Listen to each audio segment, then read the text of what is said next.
All right, let's talk about something that pretty much all of us have gone through at some point. That gut punch, world-stopping feeling of a breakup. It feels incredibly, deeply personal, right? But the journey from being heartbroken to actually healing, well, there's a science to it. And that's exactly what we're going to get into. And that isn't just someone being dramatic. It's a stone-cold psychological fact.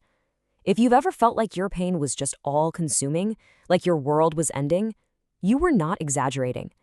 The end of a major relationship is consistently ranked as one of the most stressful things a person can possibly go through.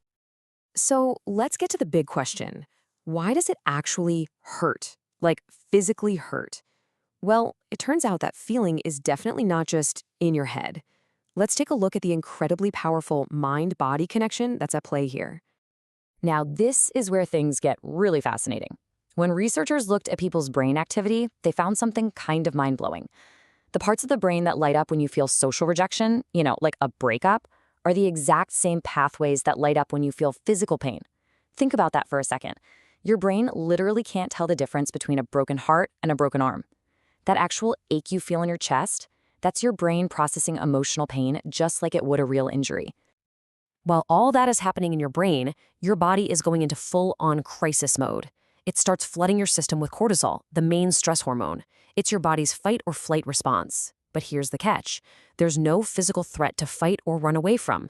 So all that cortisol just circulates and it starts to wreak havoc. That's what causes digestive problems, muscle aches, and why you just can't sleep. It's the reason you can feel physically, genuinely sick. And then there's the other side of the coin, dopamine. When you're in love, your brain gets this nice, steady supply of this reward hormone. It's what makes you feel happy, motivated, and full of energy. A breakup cuts that supply off cold turkey. So that intense, obsessive craving you feel for your ex, it's not just you being sentimental. It's a real neurological withdrawal. Your brain is literally screaming for its regular hit of dopamine. And this whole thing, it can get incredibly serious. That connection between our emotions and our bodies is so powerful that in rare, extreme cases, the sheer shock of a loss can cause something called broken heart syndrome. And that is a real medical condition where the heart muscle is temporarily stunned. It really just underscores that this experience is a profound physical event. Okay, so we've covered the biological why it hurts so much. Now let's talk about the journey through it, because healing is a process, and understanding the stages can help make that path forward feel a little less chaotic and a bit more manageable. This whole journey often kicks off with shock and denial, that feeling of, no, this can't be happening. From there, it can shift into anger and bargaining where you might feel really resentful or try to figure out a million ways to fix it. Then comes the deep sadness, the part where you're truly grieving the loss. But the crucial final stage is acceptance and growth, where you start to heal and build a new life. And please remember, this is not a neat, linear checklist. You might bounce between these stages, and that is completely and totally normal. But have you ever wondered why we all cope so differently? Why some people seem to struggle so much more than others? A huge part of the answer lies in something called our attachment style. Our attachment style is basically a blueprint for how we connect with people, and it's often formed way back in our childhood. On one side, you've got attachment anxiety, which comes with a deep fear of abandonment and a constant need for reassurance. On the other side, there's attachment avoidance. That's more about feeling uncomfortable with real intimacy and preferring to be self-reliant. As you can imagine, these two different ways of being lead to very different reactions to a breakup. And this isn't just a theory. A major long-term study gave us some incredible proof. If you look here, you can see a really clear pattern. People with those insecure styles, anxious or avoidant, were way more likely to use coping strategies that frankly just don't help. Things like self-punishment or blame.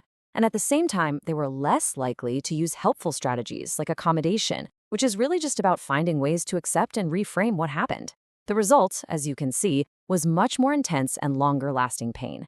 The key thing here is it's not about being weak, it's about the coping tools you've learned to reach for over time. Okay, we've talked about the pain, the process, the psychology. Now for the most important part, what you can actually do. Let's go through the science-backed steps you can take to move forward. Let's build your healing toolkit. First up, the no contact rule. I know it's hard, but it's essential to help your brain start that dopamine withdrawal process without constant triggers. Next, gentle exercise. You don't have to run a marathon, but just moving your body is a proven way to lower those cortisol levels. Getting out in nature does the same thing, plus it can boost endorphins. And please don't forget your support system. Lean on your friends and family. That connection is crucial. It's also so important to just accept your feelings without judging them. It's okay to be sad. It's part of it. And finally, find some healthy distractions to give your mind a much-needed break from that endless loop of thoughts. And I really want you to remember this. Healing is a marathon, not a sprint. It is not a straight line. You're going to have good days and you're going to have really, really bad days. The goal isn't to be perfectly healed tomorrow. It's just to take small steps forward. Be patient with yourself. Be compassionate with yourself. That's what will get you through this. So, let's leave it on this thought. A breakup is, without a doubt, an ending. It's painful and there's no getting around that. But it is also always an opportunity. It's a moment that forces you to stop, to reflect, to reevaluate.